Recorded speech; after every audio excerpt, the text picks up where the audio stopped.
published our latest essay, Play the Game, Don't Let the Game Play You, on Substack. This is a discussion of this essay. The essay is about Tesla and the EV tax credit, the Biden administration shamefully trying to harm Tesla in order to gain time for legacy auto to catch up with Tesla. We argue that Biden is using industrial policy, which, by the way, is a new thing for the federal government in the US. It's been typically a passive industrial policy that's been pursued for decades. Passive being things like, tax and regulatory frameworks, maybe some sort of zoning, but there was never a direct active industrial policy where we're trying to affect outcomes in the economy with policy. That's fairly new. We argue that that's a fallacy. It's chronism. One of the catchphrases in the essay is chronism is for losers. And the main argument of the essay is that industrial policy doesn't work mainly for two reasons. One, even if the government is well-intentioned, the problem with industrial policy is the same with like central planning. The government's always too late to adapt and error correct. Therefore, central planning or industrial policy, anything top-down, trying to influence outcomes in the economy doesn't work. Second, it's even worse that it has unintended consequences. And in particular, in this case, we make the case that Tesla will actually strengthen because Tesla is an anti-fragile company. And anti-fragility, defined in Nassim Taleb's phenomenal book, is when something gets stronger with volatility, when something gets stronger with constraints. And Tesla is exactly that kind of company. This is the Not Even Wrong podcast. It's January 10th, 2023. This is Krim Delco for the day. The fund is down 27 basis points. The market's up 70 basis points. For the year, we're down 2.6%. The market's up 2%. We're underperforming by 4.6%. Our latest essay just published today. The title, Play the Game, Don't Let the Game Play You. It is meant to, the title's significance is, if you're Tesla, play your game. Keep playing your game. Play your strengths. Play what's made you big, and don't let the game play you. Meaning, don't let yourself be lured into now trying to, let's say, appease the IRS and the Biden administration for whatever they're trying to do to you. Just keep doing your thing. Now, let me give a little bit of background. I don't want to spend too much time on the actual events because please go and check out. There's plenty of information about the EV tax credit that is part of the Inflation Reduction Act that was passed last year. And the list for EV tax credit eligibility was, the preliminary list was issued towards the end of 2022. And the main striking thing is that the Model Y, the best-selling EV in the world and one of the best-selling cars in the world, is not eligible for an EV tax credit the way it is right now. The details are a little bit tricky because there's a certain average price that the car cannot be above. In order to be eligible, the Model Y is above that price. And what's more striking than that is that other competitive cars from legacy autos, such as, let's say, Volkswagen, Ford, and a lot of other cars that have a lot less specifications, qualify for SUV and therefore have a higher price that they can be sold at and still be eligible for the EV tax credit. Again, I don't want to go into the details of this EV tax credit situation. There's plenty of information out there. The point is the following. This IRS list is a blunt attempt to hurt Tesla, but it hurts most. The most profitable product in the Tesla lineup, which is the Model Y, is being punished. And if you're the Biden administration, that's exactly what you want to do. You want to slow them down, but it hurts the most. We argue in this essay that is going to backfire, that Tesla is going to adapt, that Tesla is going to find ways to deal with this. On the product side, on the pricing side, there's plenty of opportunity for Tesla to innovate and beat this constraint. In the meantime, this is just as a tangent. We suggest Tesla should actually sue the IRS and be very aggressive, and don't let this happen for two reasons. One, it hurts the company, but second, also, it's a terrible precedent Because imagine if this becomes traction and we're going to have a lot more of this type of industrial policy going forward. It is bad for the economy. It is bad for outcomes. It is just not a good idea. The United States has never had this type of industrial policy, at least not in my lifetime. And even before, I think it was a little bit like this in the 30s and 40s and then World War II, but then it stopped. And, I just want to remind listeners to our other essay that we published a couple of weeks ago, which is it's about energy policy, and the title is "Fusion is Illusion, Abundant Energy is Not." This is the title, and we start the essay with a quote from Dwight Eisenhower, who warns us of the military-industrial complex. And then in that essay, we argued about other sort of industrial complexes which are growing and are a threat to our democracy. And one of them, of course, is this Rust Belt industrial complex. Although weakening, it has a lot of political power, because another argument we're making in this essay is that the reason the reason the Biden administration is trying to hurt Tesla is because the UAW is the largest constituency of the Democratic Party right now, or at least one of the largest ones. And there's a little bit of backstory here. Again, please read the essay, but I just want to summarize the backstory. The backstory is that Trump won the election probably primarily because blue-collar workers who traditionally are UAW members and voted Democrat, they went to the Republican Party because they got disenfranchised by the UAW and the Democratic Party.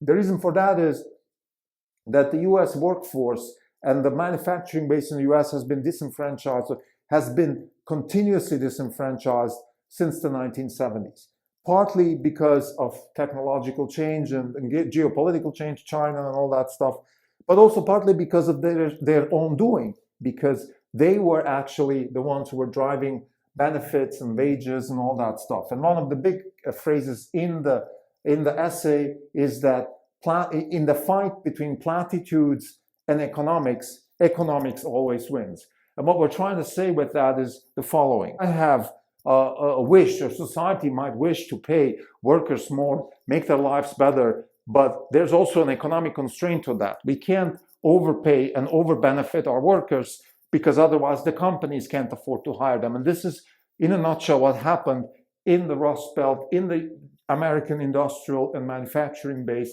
And that's why we had so much outsourcing. So with the decades of that happening, the UAW and the Democratic Party had to look elsewhere for political power. They went to Wall Street, the law, healthcare. Those are strongholds of Democratic voterships.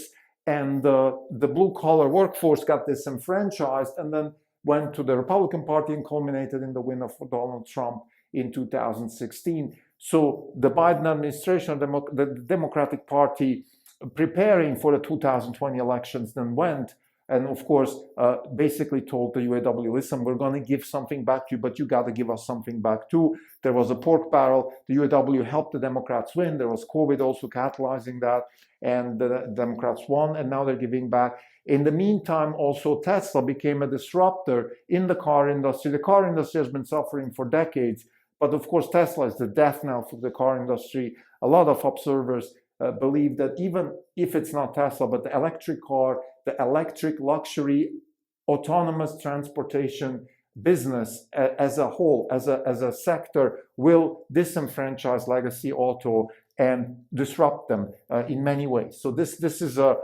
an expectation that we believe will happen. We as shareholders of Tesla hope that Tesla will be the driver, so that this will be a little bit like we're having first the iPhone moment, which makes you feel that you're missing the market, somebody else is taking share from you, and then eventually we'll have the Polaroid market, which is you're not even in the market anymore. Those are the two things that we believe will happen. Tesla will be the driver. That's why we're long Tesla.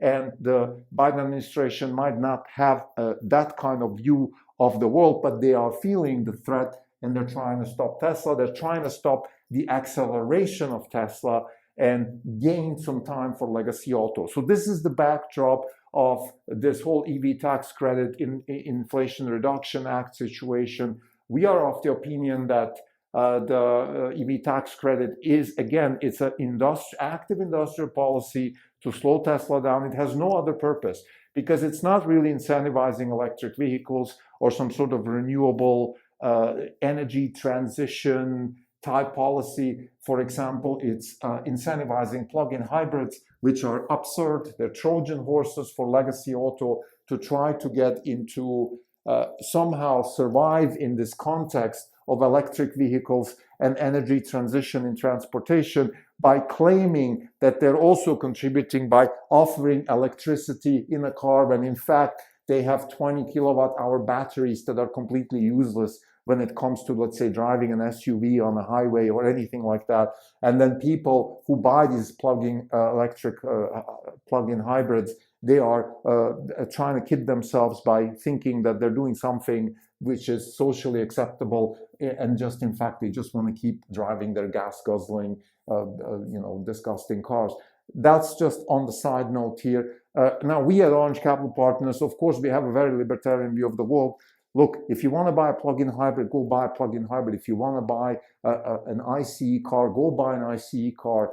We don't mind at all. And we're against coercion. We're actually against active industrial policy because we believe it's fallacy, it's cronism in disguise. We are not against passive industrial policy, in fact. I mean, what we mean by passive industrial policy is that the government has a role to play. We're not against government. We're not anarchists by no means. We believe the government has a service to offer to the populace, and the service is, of course, things like safety, the law, policy making, rule of law. Those are things that are actually ideally outsourced to the government. And we believe that also passive industrial policy can have a lot of interesting positive effects. Singapore is an example, Switzerland is an example. Some of American states, Texas, California, have or used to have good passive industrial policies, attract talent, build out an energy infrastructure, build out highway systems, create an education system that fosters innovation, for example, things along those lines. Now, we're losing some of that. There's another essay we wrote recently, which is Academia Adopts the Language of Cowards, where we attack academia as being part of the sort of it's one of those industrial complexes. It's the education industrial or the academic industrial complex, which is hindering progress. And we're a bit scared of that. But, again, this is a tangent. Let's get back to this essay. This essay is focusing on the active industrial policy that the Biden administration is pursuing to stop or delay Tesla's advance in order to gain time for legacy auto, which is a payback to the UAW, which is the largest constituency within the Democratic Party, or at least one of the largest, and definitely one of the most important ones in terms of making a difference in elections. We make the argument that these types of industrial policies often backfire. We believe with Tesla it will backfire because, again, Tesla is an anti-fragile company, which means that Tesla gets stronger with being put under pressure. It gets stronger because it focuses on constraints that are put on it. For example, in this particular case, the Model Y is not eligible for the EV tax credit because the Model Y now retails at $65,000 and therefore is not eligible because it's not an SUV. If it was considered an SUV, it could be costing $80,000 and still be eligible. So it's not considered an SUV, although it is an SUV, but it's not considered, which is exactly the reason why I believe this is active industrial policy, i.e. in the active trying to delay Tesla. So the Model Y at $65,000. So Tesla has two options. It could lower the price to $55,000. If it did that, then the car would be eligible. That's one thing. We believe Tesla should be lowering the price, but not that much. But what they could do is a couple of things. They could lower the price by, let's say, $5,000 and then throw in an enhanced autopilot or even the full self-drive with the car. So that way you get a lot more value. You pay $60,000, so there's still cash and margins, but you're giving up some of the software. You could bundle it with free supercharging or insurance. So there's options that Tesla has on that front to entice the car. again, we believe the price should be lower, because here's the way we think about this. We think that the spread between the Model 3 and the Model Y should never be maybe more than maybe 10%, i.e. if the Model Y is 60,000, excuse me, if the Model 3 is $45,000, then the Model Y shouldn't be more than $52,000, something like that. When we bought our Model Y, we paid $50,000 back then. The Model 3 was $44,000. So that's a decent spread, because the Model Y is a little bit better value, and therefore also warrants a little bit higher price, has higher margins, and all of those things. We believe Tesla will react, Tesla will do the right thing, and give increased customer value, which is the ultimate wealth generating vector, which is increased customer value.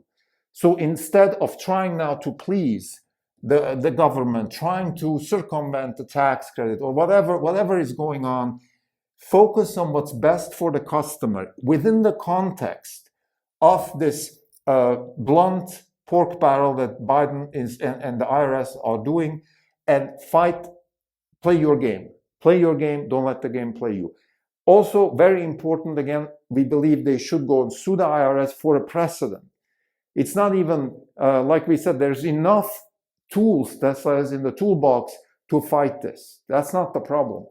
But they still need to sue the IRS, because we believe that this is bad. This is a bad precedent for the American economy and industry in general. To summarize, we are discussing our latest published essay, which is Play the Game, Don't Let the Game Play You. It's an essay that is discussing the active industrial policy of the Biden administration within the context of the EV tax credit, which is a tool that the IRS and the Biden administration are using to delay Tesla's advance in the electric car industry, or generally in the electric transportation and autonomous transportation industry. The way they're doing it is by hurting the one product that is the most profitable product, which is the Model Y. And the goal is to gain time for a legacy auto, hurt Tesla, confuse customers, hurt their sales, all of those things. And we of course are incredibly upset about that. We have solutions for Tesla, which is primarily go sue them, fight them, but we are also arguing that this type of industrial policy often backfires, because it has unintended consequences that will eventually actually strengthen Tesla, because Tesla is an anti-fragile company. Thank you.